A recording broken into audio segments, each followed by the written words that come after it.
안녕하세요. 역사 돋보기입니다. 지겹도록 길었던 고려와 몽골의 전쟁, 이젠 끝을 내죠. 1256년 7차 전쟁도 고려가 몽골 본국의 사신을 파견해 어찌어찌 입을 털어 마무리하긴 했습니다. 다음 해 1257년 고려에 또 한 번 큰일이 일어나는데 이 무신 정권의 지도자였던 최항이 사망한 겁니다.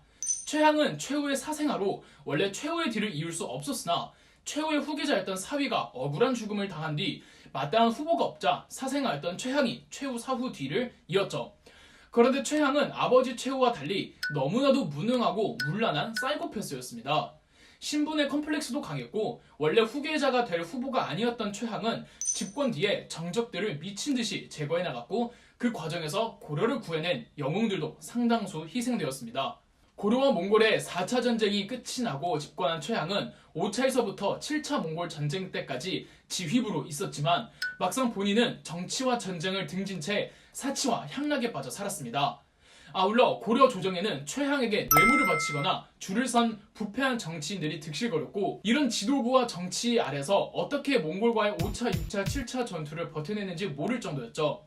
아닌 게 아니라 5에서 7차 전투는 전부 정치부보다는 각 마을과 각 지역을 알아서 지켜내려는 일반 주민들의 항전이 하드캐리를 했잖아요. 나쁜 놈에게 천벌이 내려지는 걸까요? 아니면 맨날 술 처먹고 망나니 마냥 노니까 건강이 악화되는 걸까요? 7차 전쟁이 끝난 다음 해 1257년 최항은 병에 걸려 49살의 나이로 사망했습니다. 그렇게 1257년 최항의 유일한 아들이었던 최의가 다음 군부독재의 지도자직을 계승받습니다. 최의도 사실 최항의 사생아였습니다. 최항이 자기 매형의 여종을 겁탈해서 낳은 유일한 아들이었죠. 고려사 기록에는 최의가 꽃미남이었다고 하며 소심한 성격에 부끄러움이 많았다고 합니다. 성격과 외모는 망나니인 자기 아버지와 달라 보이지만 망나니 짓은 아버지를 그대로 닮습니다. 최의도 자기 아버지처럼 사생아였기 때문에 신분 콤플렉스가 심해 의심병이 많았습니다. 마찬가지로 아무나 사람 막 죽이고 아버지 장례식 날 아버지의 첩을 겁탈하는 등 지 아버지 최항과 똑같은 짓을 합니다.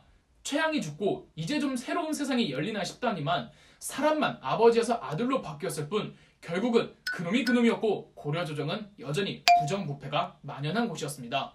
이런 상황에서 최의가 집권한 지 한 달도 안 된 1257년 5월 몽골 칸의 명령을 받은 자랄타이가 다시 군사적 행동을 개시했습니다. 자랄타이는 고려 조정의 강화도에서 나오고 고려의 국왕이 자기를 직접 찾아오거나 고려의 태자가 몽골로 입조하면 군대를 물리겠다고 알리는 한편 오늘날의 평안북도 태천군과 평안남도 맹산군을 크게 약탈하며 협박해왔습니다. 그런데 북쪽에서 바닷길을 통해 내려오던 몽골 수군이 오늘날의 황해도 옹진군에서 고려 수군과 싸워 패전 후 퇴각한 승전보도 있긴 했습니다. 그러나 8차 전투 때 고려 측의 승리는 이게 전부였고 7차 때처럼 고려의 사신이 몽골 대칸에게 빌고 빌어 고려의 태자가 입조하겠다는 조건으로 몽골의 칸이 자랄타이에게 다시 한번 군사적 행동을 중단시키면서 8차 전쟁도 일단락되었습니다. 군부 독재의 지도자 최의는 아무것도 하지 않았습니다. 그나마 최후는 멋지게 큰 그림을 그리며 전쟁을 지휘하려 했지만 그의 아들 최항과 손자 최의는 무능함의 끝판왕들이었죠. 최씨 정권은 더 이상 옛날의 그 위엄과 권위를 전혀 뽐내지 못하고 있었습니다. 이렇게 되면 최씨 정권에 충성하는 군부독재의 정권의 권력 수뇌부들끼리도 내분이 발생합니다. 이제 더 이상 최씨 정권에 충성하기 힘들다는 쪽과 그래도 최씨 정권에 충성해야 한다는 쪽으로 말이죠. 이런 구도를 최의도 대충 파악을 하죠. 그러면 최의 입장에서도 자기한테 충성하는 애들만 옆에 포진시키고 자기한테 충성하지 않으려고 하는 이 군부 장교진들은 멀리하게 되겠죠. 이러면 더더욱 내부는 심화됩니다. 결정적으로 최의가 송기류 장군을 내치게 되는데 반 최씨 군부 장교진들이 가만히 있다간 우리들도 송기류처럼 되겠구나 이런 생각을 하고 결국 쿠데타 모의를 합니다. 이 쿠데타의 리더는 김준. 그런데 이 쿠데타 모의가 최양백 장군에게 정보가 셉니다. 최양백이 누구냐면 최씨 정권에 충성하자는 쪽의 리더이며 최의의 오른팔이자 브레인 같은 사람이었죠. 최양백은 김준의 쿠데타에 대비를 하지만 이 정보가 다시 역으로 김준에게 유출이 되었습니다. 1258년 3월 결국 내전이 발발했고 김준이 이끄는 쿠데타군이 최양백과 최의를 죽이고 쿠데타에 성공합니다. 물론 최씨 가문 일가족 전체가 사실상 몰살되다시피 사형당했죠. 그리고 김준이 새로운 군부독재의 최고 권력자로 거듭이 납니다. 고려사에서는 김준에 대해 풍골이 늠름하였으며 천성이 관후하고 아랫사람과 윗사람들에게 공손했다. 궁술에 능했으며 남에게 베풀어주기를 좋아해서 여러 사람들의 인심을 얻었고 날마다 호협스러운 청년 자제들과 교유하고 모여 술을 마셨으므로 제 집에는 재산이라고는 없었다고 평가하고 있습니다. 김준은 어떤 사람이냐? 김준의 아버지가 노비였다고 하니까 김준도 노비 출신이죠. 이후 군인의 길을 걸었는지 여러 장교진들의 추천으로 최후의 눈에 들어 최후의 최측근이 됩니다. 그러나 김준이 최후의 첩과 바람이 나자 버림받았다가 또 어찌된 영문인지는 모르겠으나 복귀를 합니다. 이런 거 보면 최후가 김준을 정말 총애했었나 봅니다. 최후가 최양에게 권력을 넘길 때도 김준이 큰 역할을 했다고 기록이 되어 있습니다. 그러나 최양, 최희의 무능함에 본인이 그동안 섬겼던 최씨 정권에 등을 돌린 것 같습니다. 김준의 쿠데타로 몽골 문제에 있어 전혀 신경을 못 쓴 사이 몽골에선 왜 고려 태자가 몽골로 와서 칸에게 입주하겠다는 약속을 지키지 않냐며 1258년 4월 다시 이 자랄타이가 이끄는 몽골 병력이 쳐들어옵니다. 9차 침입이자 몽골과의 마지막 전쟁이었죠. 오늘날의 황해도 수완군에서 무신정권 직속 부대들이 몽골의 척후병을 격퇴하긴 하지만 다른 황해도 대부분이 초토화됩니다. 해가 지나 1259년 1월경 경북 성주의 기암성에서 고려군이 승리했고 2월에는 한계성에서 승리합니다. 최양과 최가 제거되고 김준이 새롭게 군부 독재자가 되어 뭔가 다를 줄 알았으나 정작 전쟁에서 달라진 건 없었습니다. 전투의 승리도 그 지역 마을 사람들과 각 지방에 자발적으로 퍼져있던 군부 병력들이 단합하여 이뤄낸 결과물이었죠. 1259년 3월 늘 똑같은 레퍼토리로 고려 정부는 태자를 몽골에 이번엔 반드시 보내겠다는 조건으로 전쟁을 끝을 냅니다. 사실 이번엔 달랐습니다. 진짜 전쟁이 끝나고 고려 태자가 몽골로 갑니다.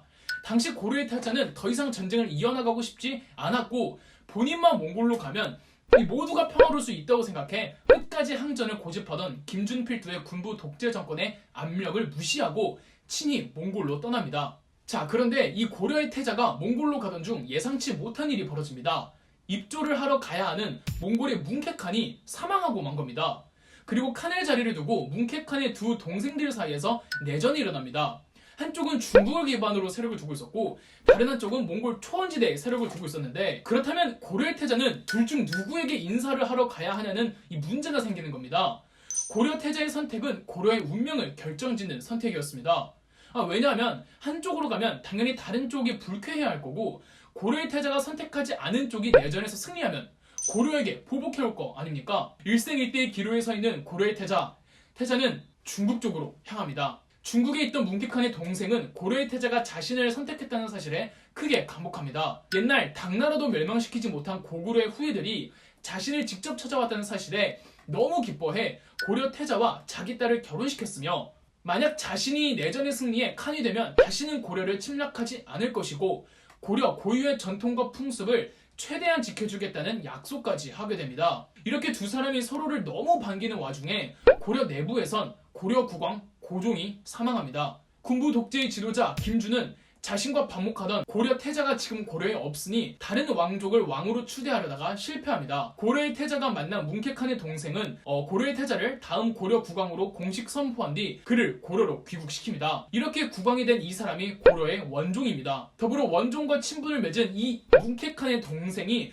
종국엔 내전의 승리에 1260년 몽골의 5대 칸이 되니 바로 그 이름도 유명한 쿠빌라이 칸이며 쿠빌라이 칸은 공식적으로 국호를 원나라로 반포합니다. 원나라의 황제가 된 쿠빌라이 칸은 예전 고려 원종에게 약속한 대로 다시는 고려로 침공하지 않았으며 원나라 황실 사람을 고려 국왕과 혼인시키는 관례를 정합니다. 물론 쿠빌라이 칸과 원종 사후 고려와 원나라 사이 이 브라더후드는 깨지고 원나라는 고려를 마구 수탈하는 이 원나라 간섭기가 시작이 됐지만 쿠빌라이의 기본 방침에 따라 이전과도 같은 대규모 전쟁도 없었거니와 고려의 정부를 타도하는 일도 없었습니다. 이로써 그 길고도 지난했던 고려 대 몽골의 전쟁이 끝이 나게 되죠. 그럼 역사 돋보기였습니다. 영상 재미있으셨다면 구독과 좋아요, 알림 설정까지 해주시면 감사드리겠습니다.